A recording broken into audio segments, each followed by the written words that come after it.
23 तारीख के बिहार का करंट अफेयर्स लेकर के मैं फिर हाजिर हो गया हूँ। ये जो जितने भी मैंने इंपॉर्टेंट जो पेपर का कलेक्शन किया है, ये कई पेपरों का कलेक्शन है जो कि इम्पोर्टेंट बहुत इम्पोर्टेंट है। वो पीटी, मेंस और इंटरव्यू सबके लिए इम्पोर्टेंट है और बीपीएससी के एग्ज़ाम के अलावा हर एग्ज़ाम के लिए ये इम्पोर्टेंट रहेगा। इसको ध्यान में रखते हुए ही मैं इसे नोट डाउन किया हूँ ताकि आपको बीपीएससी वाले के साथ साथ और भी अन्य एग्ज़ाम वाले भी इससे लाभान्वित होंगे। इसके अंतर्गत आपको और भी मैंने जैसे अमीन के लिए भी इसमें है दिया हुआ, अमीन के लिए भी मैं इंडिकेट करूंगा, हर जगह इंडिकेट करता चलूंगा। मैं हुसैन सर आपका अपने इस YouTube channel revision for success में आपका अभिनंदन करता हूं, खैर मकदम करता हूं। और इसको बताने से पहले मैं जनरल इंफॉर्मेशन पे हम पहले चर्चा करेंगे, कुछ रिवीजन भी करेंगे, पिछले क्लास का रिवीजन और कुछ जनरल इंफॉर्मेशन। जैसे अभी बेमौसम बारिश हो रही है, तो ये आखिर क्यों हो रहा है? तो हमारा जो मौसम विभाग जो है, यानी कि भारतीय मौसम विज्ञान विभाग, इसके जरिए जो है बातें जो कही गई है वो ये चीज़ के आपको ईरान जो देश है उसके ऊपर आपको पश्चिमी विक्षोभ का आपको प्रभाव है। उसके कारण आपको उत्तरी भारत और पश्चिमी भारत में आपको बारिश और ओलावृष्टि हो रही है और ये कम दबाव है। अभी ये जो एरिया है उत्तर भारत और पश्चिम भारत में वो कम दबाव का क्षेत्र बना हुआ है, जिसकी वजह से ऐसा हो रहा है और आने वाले 1-2 दिन में भी होगा। चलिए, अब दूसरा है आपको हाइड्रोपोनिक्स विधि। हाइड्रोपोनिक्स विधि क्या है? तो ये है बिना मिट्टी का, मतलब कि पानी से जो है आपको वो ये चारा जो है, ये जो पशुओं का चारा जो है, हरा चारा, वो उसका उत्पादन होगा। तो हाइड्रोपोनिक्स विधि जो है इसके तहत ऐसा किया जाएगा। इससे क्या फ़ायदा होगा? तो आपको इससे फ़ायदा ये होगा कि जिस तरीके से जो पशुपालक हैं उनको चारे की कमी हो रही है और चारे की कमी होने की वजह से क्या हो रहा है कि दूध वगैरह का उत्पादन भी कम हो रहा है। तो इसको बढ़ाने के लिए आपको कृषि विश्वविद्यालय सबौर जो भागलपुर में है वहाँ पर ट्रायल चल रहा है ताकि एक बड़े लेवल पे आपको चारा का उत्पादन किया जा सके। तो ये आपको हाइड्रोपोनिक्स विधि के तहत, यानी कि हाइड्रोपोनिक्स विधि क्या है अगर बोलेगा तो पानी के जरिए आपको पौधे को उगाया जाएगा। तो ये आपको ध्यान में रखना है। तीसरी चीज क्या है कि आपको कृषि मंत्री कौन है? तो कुमार सर्वजीत है, इनको भी याद रखिएगा, आ सकता है क्वेश्चन पूछ सकता है, तो वो आपको याद रखना है। अब हम लोग कल का कुछ थोड़ा बहुत हम लोग जो मोस्ट इंपॉर्टेंट है उस पर हम लोग चर्चा कर लेते हैं। जैसे रानीगंज की वृक्ष वाटिका, ये कहाँ पर है? अररिया में है, जो कि हम लोगों ने कल जो डिस्कशन किया था। ये आपको बिहार का, ये जब बन जाएगा, ये चिड़ियाघर और सफारी बन रहा है, तो ये अगर बनने के बाद ये बिहार का सबसे बड़ा हो जाएगा। आपको चिड़ियाघर और सफारी, जो जू सफारी जो कहते हैं, तो वो सबसे बड़ा हो जाएगा। कहाँ है? तो अररिया में रानीगंज की वृक्ष वाटिका इसको कहते हैं। फिर दूसरा है, हम लोग साक्षरता के ऊपर में बात किए थे कि बिहार का जो साक्षरता जो दर है बीते वर्षों में वो काफी बढ़ गया है। जैसे आंकड़ा जो बताया गया 425.6% आंकड़ा बीते वर्षों में बढ़ रहा है, यानी कि ये वृद्धि हो रही है। तो ये वृद्धि हो रही है, ये आपको चाहे दिल्ली हो या केरला हो, इन सब से ज्यादा वृद्धि हो रही है। तो उसमें अव्वल हो गया है, ये हम लोगों ने कल पढ़ा था कि आपको वृद्धि में जो है, साक्षरता दर के वृद्धि में पूरे देश में अव्वल कौन है? तो बिहार है। और अगर थोड़ी सी बात कर लेते हैं, 2011 की जनगणना के अनुसार साक्षरता दर जो है बिहार की कितनी है? 61.8% है। दूसरी बात कि आपको अभी हाल के रिपोर्ट में 70.9% जो है साक्षरता दर है बिहार का, इसको भी ध्यान में रखते हैं। अब हम लोग आते हैं इसके ऊपर, ठीक है। बिहार दिवस, अभी बिहार दिवस मनाया जा रहा है, आप देख रहे हैं, आपको जाना चाहिए, मैंने बोला है। और साथ ही साथ अब एक बार और बोलूंगा कि मेरा वीडियो जो है लाइक, शेयर, कमेंट और सब्सक्राइब करना न भूलें। ज़्यादा से ज़्यादा आप शेयर करने की कोशिश करें। ज़्यादा शेयर करेंगे तो हमारे पास इस बोर्ड के अलावा डिजिटल बोर्ड का भी, अब हम आगे डिजिटल बोर्ड भी हम खरीद सकें, ताकि ज़्यादा से ज़्यादा कीजिए। और यहाँ पर जितना हम इंफॉर्मेशन दे रहे हैं डिजिटल बोर्ड में, वो जल्दी आपको इन्फॉर्मेशन मिलेगा। और न केवल सिर्फ पीटी का, मेंस का भी साथ ही साथ मिल जाएगा, मतलब कि ज़्यादा मेंस का भी बना करके, और साथ ही वो नेशनल इंटरनेशनल इश्यूज भी मिलेगा, और साथ ही सब्जेक्ट वाइज भी करेंगे। तो आपसे मेरा रिक्वेस्ट है, विनम्र रिक्वेस्ट है कि आप सब्सक्राइब भी करें और शेयर भी करें, चलिए अब हम लोग आते हैं कि बिहार दिवस 22 मार्च बिहार दिवस, इससे हम लोग पिछले वीडियो में भी कई बार पढ़ लिए हैं। इसके अंतर्गत जो थीम है आपको युवा शक्ति और बिहार की प्रगति, युवा शक्ति बिहार की प्रगति अगर थीम पूछता है तो आप कहेंगे कि युवा शक्ति बिहार की प्रगति। और बिहार दिवस 2010 से शुरू हुआ है। बिहार दिवस का जो शुरू हुआ है नीतीश कुमार जब मुख्यमंत्री हुए उसके बाद ही ये शुरू हुआ, 2010 से बिहार दिवस मनाना शुरू हुआ। तो इसका क्वेश्चन पूछ सकता है कि बिहार दिवस की शुरुआत, मनाने की शुरुआत कब से हुई है, तो 2010 से हुई है। और ये बिहार का जो है जन्मदिन कितने हैं, 111वां जन्मदिन है, जो कि हम लोगों ने पहले पढ़ लिया है। फिर उसके बाद देश में प्रति व्यक्ति आय 1,50,000, वहीं बिहार का 64,383 रुपया है। ये एक्चुअल में क्या है, बिहार दिवस के उद्घाटन के उपलक्ष्य में हमारे सीएम जो हैं आपको, उन्होंने ये बातें चर्चा की थी कि जो जैसे पूरे देश में जो है प्रति व्यक्ति आय 1,50,000 है, वहीं आपको बिहार का 64,383 रुपया है। ये बोले क्यों, तो बोलने के पीछे कारण है कि वो देख बिहार जो है गरीब राज्य है और फिर उसको विशेष राज्य का दर्जा देने के लिए जो मांगे उठ रही है कई सालों से, उसी के वजह से ही आपको हमारे मुख्यमंत्री ने इस बात का चर्चा किया है। तो बिहार का जो है प्रति व्यक्ति आय कितना है, तो 64,383 रुपया। इसको पीटी के पॉइंट ऑफ व्यू से भी ध्यान में रखिए कि 64,383 रुपया आपको बिहार का प्रति व्यक्ति आय है। अब आते हैं मुख्यमंत्री किशोरी स्वास्थ्य योजना। ये भी जो है मुख्यमंत्री जो है उद्घाटन समारोह के समय में ही ये इन्होंने क्या किया है कि महिलाओं के लिए, बच्चों के लिए, जो लड़कियों छात्राओं के लिए जो बहुत सारी योजनाएं जो लाए हुए हैं, तो उनके बारे में उन्होंने अपना घिनाया था। तो उसी के दौरान आपको मुख्यमंत्री किशोरी स्वास्थ्य योजना, इसके अंतर्गत क्या है कि छात्राओं को सैनिटरी पैड खरीदने के लिए 300 रुपया, यानी कि 300 रुपया दिया जाएगा। क्या, तो सैनिटरी पैड के लिए आपको छात्राओं को 300 रुपया दिया जाएगा। ये ऐसा क्यों किया गया है, तो इसके पीछे बिहार सरकार का रीजन ये था कि जो छात्राएं जो थी वो क्या होता था कि आपको ये स्कूलों में उसका प्रेजेंटेशन जो है बहुत कम होता था, मात्र 40% 30% ऐसे होता था। तो वो क्यों होता था, तो हर महीने जो जैसे उनके पास सैनिटरी पैड खरीदने के लिए पैसे नहीं थे, तो उसकी वजह से ये लोग जाते ही नहीं थे। तो अब जैसे ही इसको बिहार सरकार ने जैसे ही आपको सैनिटरी पैड देना, उसके लिए 300 रुपया जब देना स्टार्ट कर दिया, तो वही जो है 30-40% से बढ़ करके 60-70% लड़कियों की उपस्थिति हो गई स्कूलों में। तो इसलिए ये जो है ये आपको जब आप महिला सशक्तिकरण की बात होगी तो वहां पे मेंस में ये भी आप कोट कर सकते हैं कि बिहार सरकार ऐसा कर रही है इस योजना के माध्यम से।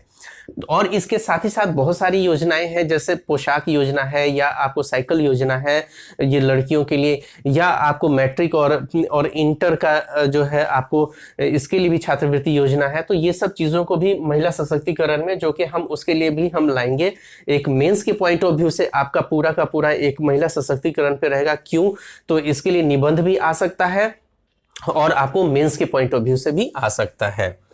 ठीक है, अब आते हैं बिहार काश्तकारी नियमावली में संशोधन। ये बहुत मोस्ट इंपॉर्टेंट है पीटी के पॉइंट ऑफ व्यू से कि बिहार काश्तकारी नियमावली 1985 में संशोधन किया गया। किसमें संशोधन किया गया, 1985 में संशोधन किया गया, और बिहार काश्तकारी नियमावली 2023 को लागू कर दिया गया है।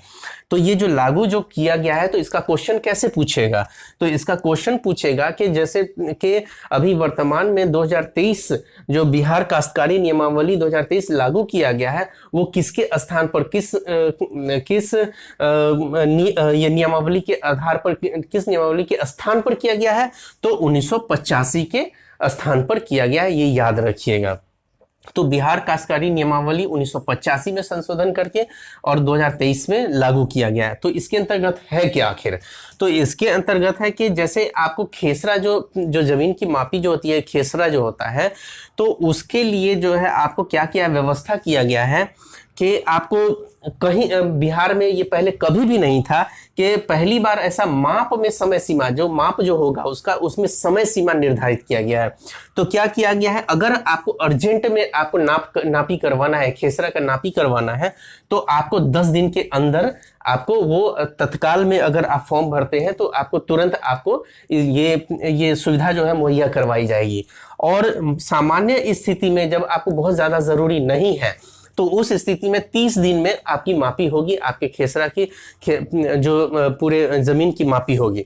अब यहाँ पर सवाल उठता है कि तत्काल व्यवस्था के अंतर्गत 10 दिन, तो जैसे तत्काल व्यवस्था, जैसे आप रेलवे का भी टिकट लेते हैं, तत्काल लेते हैं तो आपको पैसा ज़्यादा लगता है ना, और जैसे आप नॉर्मल लेते हैं तो आपको उसमें कम पैसा लगता है। उसी तरीके से यहाँ पे भी है कि तत्काल में अगर करवाएंगे तो 10 दिन, यानी कि शहरी क्षेत्र में अगर आपको तत्काल अपने खेसरा का जो मापी करवाना है तो वो प्रति खेसरा जो है, प्रति खेसरा, एक खेसरा के लिए आपको शहर में जो देना होगा वो 2,000 रुपया, और ग्रामीण में 1,000 रुपया प्रति खेसरा देना होगा।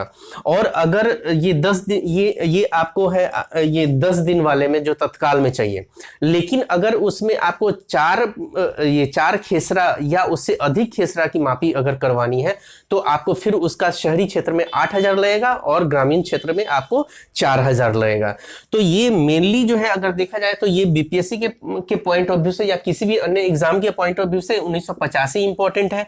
ये तत्काल 10 दिन ये भी पूछा जा सकता है, या सामान्य स्थिति में 30 दिनों में, और जनरल आपको जानकारी भी रहनी चाहिए अगर आप अपने जमीन की मापी करवाते हैं तो। और साथ ही साथ इसमें है क्या कि आपको जो ये 10 दिन और 30 दिन जो दिया गया है, तो इसमें जैसे तत्काल में हो गया कि उतना पैसा लग रहा है, और साथ ही साथ जैसे आप सामान्य वाले में ये करेंगे तो आपको कम पैसा लगेगा, जो कि मैंने बता दिया है। तो आपको ये हो गया। हाँ, और इसमें एक और बात कि ये बीपीएससी और अन्य एग्जाम के अलावा सबसे इंपॉर्टेंट है जो ये यहाँ से जो क्वेश्चंस जो पूछे जाएंगे वो अमीन का जो एग्जाम जो होता है उसमें ये आपको ज्यादा से ज्यादा उसमें पूछा जाएगा कि कितना दिन लगता है, तो 10 दिन लगेगा तत्काल व्यवस्था में, और सामान्य स्थिति में आपको 30 दिन लगेंगे। तो ये आपको ये होगा अमीन वाले एग्जाम के लिए, ये इंपॉर्टेंट हो जाता है। और बिहार में पहली बार माप समय सीमा के अंतर्गत करने की बातें जो कोई है लागू हुई है, इसको मोस्ट इंपॉर्टेंट है, याद रखिएगा। अब गरीबों के विकास के लिए विशेष योजना, ये गरीबों के विकास के लिए विशेष योजना, ये भी जो है आपको हमारे सीएम जो है उद्घाटन समारोह जो बिहार दिवस में है तो वहां पर इन्होंने कहा था। तो क्या है ये? तो गरीबों के लिए विकास के लिए विशेष योजना, ये मुख्य तौर पर ये आपको मेंस के एग्जाम के पॉइंट ऑफ व्यू से बहुत इंपॉर्टेंट है। क्या है? तो उन्होंने ये चीज कहा कि जैसे जाति आधारित जनगणना जो हो रहा है तो उसमें आपको 17 पॉइंट्स है जिसको आपको भरवाया जाएगा, हर एक के घर पे जाया जाएगा। तो वो 17 जो उसमें पॉइंट्स है उसके अंतर्गत एक है कि आर्थिक स्थिति, हर लोगों की आर्थिक स्थिति भी जानी जाएगी। जब आर्थिक स्थिति और आर्थिक हालात जाने जाएंगे प्रत्येक व्यक्ति का, तो उसके अकॉर्डिंग पता चलेगा बिहार सरकार को कि हाँ के हालात, आर्थिक हालात कैसे हैं लोगों के। तो गरीब को जो है उसके आधार पर विशेष योजना बनाई जाएगी, यानी कि जातीय आधारित जनगणना जो है, इस गणना में से आपको गरीबों का भी आर्थिक स्थिति पता चलेगी, तो उसके रिगार्डिंग भी बिहार सरकार काम करेगी। तो आप जाति आधारित जनगणना का जो मेंस के पॉइंट ऑफ व्यू से जो क्वेश्चन आएगा उसमें आप ये वाला एस्पेक्ट दे सकते हैं। पीटी के पॉइंट ऑफ व्यू से एक आता है कि 1931 के बाद जाति आधारित जनगणना हो रही है, जो कि बिहार में पहली बार हो रही है। जाति आधारित जनगणना 1931 के बाद हो रही है। लास्ट अंतिम जो हुआ था जाति आधारित जनगणना 1931 में हुआ था। इसको ध्यान में रखना है, ये पीटी के पॉइंट ऑफ व्यू से। अब आते हैं अगला पॉइंट, स्वास्थ्य और शिक्षा में बिहार के 3 जिलों का शानदार प्रदर्शन। ठीक है, तो शानदार प्रदर्शन हुआ है ये स्वास्थ्य और शिक्षा में। अब यहां पर जो है आपको पहला पॉइंट है कि नीति आयोग के द्वारा चैंपियन ऑफ चेंज की डेल्टा रैंकिंग में देश में ओवरऑल परफॉर्मेंस में आपको खगड़िया जिला जो है पहले स्थान पर, ओवरऑल परफॉर्मेंस यानी कि शिक्षा में भी और आपको साथ ही स्वास्थ्य में भी, सारा इंफ्रास्ट्रक्चर में ये आपको खगड़िया जो है नंबर 1 पे है। तो क्वेश्चंस इससे पूछे जा सकते हैं कि देश में ओवरऑल नीति आयोग के जरिए देश में ओवरऑल जो रैंकिंग जो है या आकांक्षी जिलों का रैंकिंग है उसमें नंबर 1 पे कौन है, प्रथम स्थान पे कौन है, तो खगड़िया जिला है। इसको ध्यान में रखिएगा। दूसरा है कि शिक्षा के क्षेत्र में देश में आकांक्षी जिलों में शेखपुरा पहला स्थान पे, शेखपुरा जो है वो पहले स्थान पर है। किसमें? तो शिक्षा के क्षेत्र में आकांक्षी जिला जो है शिक्षा के क्षेत्र में आपको जो हुआ देश में आकांक्षी जिलों में शेखपुरा पहला स्थान रखता है। दूसरा नंबर पे पूर्णिया है। शिक्षा के क्षेत्र में पहला है आपको शेखपुरा, दूसरा है पूर्णिया। और वहीं अगर ओवरऑल में पूछेगा तो देश में जो है आपको खगड़िया है। और फिर अगला स्वास्थ्य क्षेत्र में बेहतर जिलों में नंबर 1 पे इसमें भी खगड़िया है। स्वास्थ्य के क्षेत्र में बेहतर जिलों में आपको कौन है, तो खगड़िया है। अब सवाल उठता है कि ये जो आकांक्षी जिला जो है, ये आखिर ये क्यों नीति आयोग के जरिए इसका रैंकिंग रिपोर्ट जारी किया गया, और आखिर है क्या ये। तो ये आकांक्षी जिला जो है ना, आप एक चीज जान लीजिए कि 2018 में इसके बारे में जो भी रूपरेखा तैयार हुआ है 1918 में, नीति आयोग ने क्या किया कि उस समय आपको जो पूरे देश में 115 आकांक्षी जिलों को चिन्हित किया गया, और उनमें से बिहार का 13 जिला है जो कि चिन्हित किया गया है, जिसको क्या करना है आकांक्षी जिले के अंतर्गत कि जैसे विकास का जो मुख्य धारा है उससे जोड़ना है। तो उससे जोड़ने के लिए जो है आकांक्षी जिला जो है उसको जोड़ने के लिए कि मुख्य धारा से, विकास के मुख्य धारा से ये जो पिछड़े हुए जो जिला है भारत के कितने भी 115, तो उन सब को जो है आपको विकास के मुख्य धारा में जोड़ना है। लेकिन अब यहां पर ये सवाल उठता है कि बिहार का जो 13 जिला है, वैसे हम इसका एमसीक्यू में वो 13 जिलों का भी चर्चा हम लोग कर लेंगे। अब यहां पर एक और सवाल उठता है कि ये जो नीति आयोग जो ये जो रिपोर्ट जो जारी की है, अब यहां पर ये क्यों जारी की है, तो जारी करने का कारण जो आपको मैंने पहले भी चर्चा किया हुआ है कि संयुक्त राष्ट्र संघ में आपको 17 सस्टेनेबल डेवलपमेंट गोल है, एसडीजी, जो आप लोगों ने पीटी के लिए भी पढ़ा होगा और मेंस के लिए भी इसको निहायत जरूरी है पढ़ना। क्यों जरूरी है, तो आपको वहां जो हमारा जो संयुक्त राष्ट्र संघ में जो उसके 193 जो सदस्य देश हैं उनके लिए 2030 तक आपको एक लक्ष्य रखा गया है, जिसके अंतर्गत 17 बिंदु हैं, और 17 बिंदु में आपको स्वास्थ्य भी है, शिक्षा भी है, उद्योग भी है, जलवायु परिवर्तन भी है। तो ये सब सारे जो भी हैं आपको जीएस के पॉइंट ऑफ व्यू से आपको कोट करना ही पड़ेगा। अगर अच्छा मार्क्स उठाना है और अच्छा वजनदार क्वेश्चन को बनाना है, आंसर को बनाना है, तो आपको इंटरलिंक करना होगा।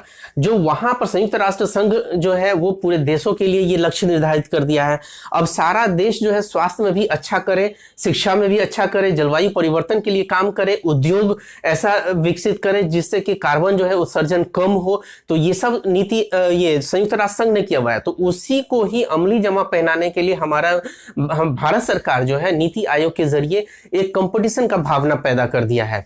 तो भारत सरकार तो कर ही रही है, जैसे स्वास्थ्य के क्षेत्र में वो अपना जो योजना ला करके, जैसे अपने आयुष्मान भारत है तो स्वास्थ्य के क्षेत्र में ला रही है, शिक्षा के क्षेत्र में सर्व शिक्षा अभियान है, भारत सरकार का कई योजना है, उसके तहत हम सारे देश में हर राज्य में उससे आपको शिक्षा का स्तर बढ़ाया जा रहा है और आपको स्वास्थ्य का स्तर बढ़ाया जा रहा है। अब यहां पर बिहार सरकार की भी रिस्पॉन्सिबिलिटी होती है और वो भी कर रही है, शिक्षा के क्षेत्र में, स्वास्थ्य के क्षेत्र में बढ़ा रही है, बहुत सारी योजनाएं ला रही है, आप जान रहे हैं। तो आपको इसको कोरिलेट करना होगा। सारे आंसर स्वास्थ्य से रिगार्डिंग अगर कोई क्वेश्चन आता है या शिक्षा के रिगार्डिंग कोई क्वेश्चन आता है तो आपको इन सब को कोरिलेट करना होगा। तो ये जो आपको जो आंकड़ा है, जो रिपोर्ट है, ये आपको ये एग्जाम्पल के तौर पर देने में आपका जो है ये बहुत ही आपको फ्रूटफुल होगा और आपको इससे आपका आंसर भी जो है बहुत प्रभावी होगा। ठीक है, प्रभावशील रहेगा, बहुत अच्छा आंसर कहलाएगा। चलिए, तो हम लोगों ने ये आ गया। और अब अगला पॉइंट है मुख्यमंत्री बाल हृदय योजना। मुख्यमंत्री बाल हृदय योजना ये पीटी के पॉइंट ऑफ व्यू से इसका है 9 अप्रैल 2021 को शुरू हुआ। तो मुख्यमंत्री बाल हृदय योजना है क्या आखिर, और ये 9 अप्रैल 2021 को शुरू हुआ है। इसका पूछ सकता है मुख्यमंत्री बाल हृदय योजना ये कब शुरू किया गया है, तो ये आपको 9 अप्रैल 2021, ये बिहार की योजना है। दूसरा, ये बाल हृदय योजना जो है इसके अंतर्गत क्या है कि जो आपका दिल जो है, हृदय जो है, उसमें जो छेद हो जाता है, जो बच्चे पैदा होते हैं उसका हृदय में छेद रहता है, किसी का छोटा किसी का बड़ा रहता है, तो उसके लिए बिहार सरकार निःशुल्क, गरीबों के लिए निःशुल्क उसका इलाज करवाती है। बिहार सरकार का टाई अप है, हैदराबाद के अस्पताल से टाई अप है, जहां पर जिस बच्चे को अगर हृदय में छेद है तो उन बच्चों को क्या किया जाएगा कि आपको उनके जाने का फ्लाइट किया जाता है बिहार सरकार के जरिए। पहले चयनित किया जाता है। चयन कैसे किया जाता है? आपको उसके पोर्टल पे जाना होगा, मुख्यमंत्री बाल हृदय योजना के पोर्टल पे जाकर के वहां पर फॉर्म भरना होगा। फिर डॉक्टर्स बैठते हैं और सभी बच्चों का एक ये चेकअप होता है, और चेकअप के बाद किसका कम है किसका ज्यादा है उस हिसाब से उसका वो ऑपरेशन होने के लिए हैदराबाद भेजा जाता है। जिसका ज्यादा है उसको ऑपरेशन के लिए हैदराबाद भेजा जाता है, माँ बाप और बच्चे के साथ, वो भी निःशुल्क आपको फ्लाइट से भेजा जाता है। दूसरा ये है कि आपको जिसका कम है उसको यहीं पर ही डॉक्टर के संपर्क में उसका इलाज चलता रहता है। तो आप देखिए कि बिहार सरकार कितना अच्छा काम कर रही है कि आपको ये योजना जो है आप मेंस के पॉइंट ऑफ व्यू से भी आप इसको कोट कर सकते हैं, और आप इसको इंटरव्यू के लिए भी आप इसको ध्यान में रखिएगा, मुख्यमंत्री बाल हृदय योजना। और मेरा आपसे हम्बल रिक्वेस्ट है कि आपके आस पड़ोस में या आपके रिश्तेदारों में किसी का अगर ऐसा होता है, ऐसा है, तो आप उनको बताइए, ताकि आपको जो गरीब हैं उनको निःशुल्क उनका चिकित्सा हो सके। तो आप लोग, हमारा रिक्वेस्ट है कि आप लोग जरूर इस बात को स्प्रेड करें, फैलाएं, ताकि बिहार के हर बच्चे तक हर फैमिली तक ये इंफॉर्मेशन जाए। चलिए ठीक है, अगला पॉइंट आ जाते हैं। देश में प्रति व्यक्ति आय 1,50,000 है, वहीं बिहार में 64,383, जो कि हम लोगों ने पहले पढ़ लिया है, तो इस पर छोड़ दीजिए। अब अगला है राज्य में सोलर ट्री। राज्य में सोलर ट्री, आप बिहार दिवस में आप जाएंगे तो सोलर ट्री आपको वहां पर दिखेगा। सोलर ट्री बहुत बढ़िया वो दिखाया हुआ है, वहां रखा हुआ है, आप वहां पर जाकर के देखेंगे। अब सोलर ट्री यानी कि ऊर्जा के क्षेत्र में अगर कोई भी क्वेश्चन आएगा मेंस के पॉइंट ऑफ व्यू से, तो आपको इंपॉर्टेंट हो जाता है कि बिहार सरकार सोलर ट्री के माध्यम से, यानी कि आपको जो सूर्य का जो सूर्य से हम लोग जो ऊर्जा लेंगे उसका पैनल तैयार रहेगा, और वो कैरी करने में भी बहुत आसान रहेगा। तो ये जो है आपको चाहे बिहार के हर गांव में, जैसे किसानों के लिए ये बहुत सोलर ट्री जो है बहुत फायदा होगा, और बिहार सरकार इसके लिए भी ये काम कर रही है। जो कि इसका लाभ क्या होगा, तो खेतों में पटवन, खेतों की सिंचाई हो सकेगी। इलेक्ट्रिक वाहन का चार्ज भी कर सकते हैं ये सोलर ट्री के माध्यम से, और इससे क्या होगा फायदा, और कि प्रदूषण जो है वो घटेगा। तो बिहार सरकार, यानी कि अगर जलवायु परिवर्तन से भी क्वेश्चन आता है, या आपको पर्यावरण से संबंधित कोई क्वेश्चन आता है, या ऊर्जा से संबंधित कोई क्वेश्चन आता है, तो आपको सब में ये राज्य में सोलर ट्री की जानकारी जो है आपको इंपॉर्टेंट हो जाता है। और आप जरूर जाइए बिहार दिवस में, आपको ये सोलर ट्री के बारे में पूरी जानकारी है। और हाँ, एक और बात मैं कहूँगा कि वहाँ हर आपको इंस्टॉल में जो है, हर स्टॉल में आपको ये है बुकलेट मिलेगा, सारा बुकलेट भी लेते आइएगा, ताकि आपको उसमें से नोट्स बनाने में भी आसानी हो। अब इसमें खर्च कितना पड़ेंगे, तो 5 लाख रुपया इसमें खर्च पड़ेगा। सोलर ट्री को आपको खरीदने में, उसको लाने में या बनाने में आपको 5 लाख रुपया आपको खर्च होगा। चलिए, अब हमारा ये वीडियो आपको पसंद आया होगा तो इसको लाइक, शेयर, कमेंट और सब्सक्राइब करना ना भूलें। All the best, thank you.